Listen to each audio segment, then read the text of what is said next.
Hey there, X Society. It's your favorite turtle, Misha here, and we're talking The Punisher, Season 2, Episode 5. It keeps the momentum going a little bit better than Episode 4 did. It's not quite up to Episode 3, but we open the episode where we have a three-card Monte, which essentially sets up a metaphor in which Amy or Rachel, whatever we're calling her, wants Frank not to play some of these hands. So essentially, there's some options that aren't always, just fighting straight out. And we're starting to see more of a kind of a father-daughter relationship play out between the two of them.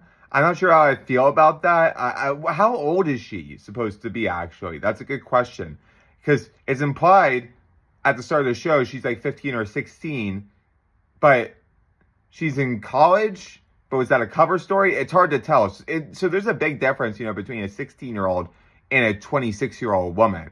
In a Hollywood show, usually 26-year-old women play 16-year-old women, so as well as 26-year-old women. So you just have to keep that in mind. I'm not exactly sure, but I think it's riskier versus just having it be a friend or mentor relationship. But we'll see.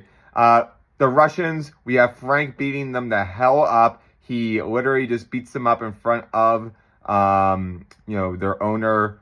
And it's like a bunch of weightlifters too. So more or less, like Frank shows up the Russians, and eventually John Pilgrim shows up and takes out the Russians. Now Billy Russo is clearly in bad shape. He's at Dr. Dumont's apartment.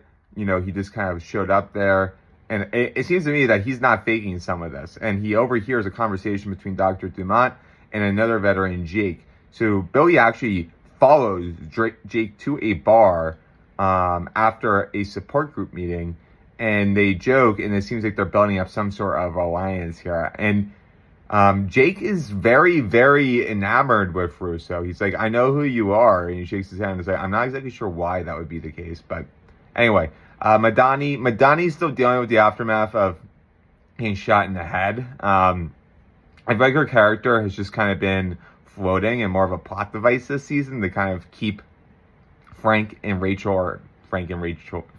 Amy, whatever we're calling her. I'm going to call her Rachel. I'm not going to call her Amy, actually. I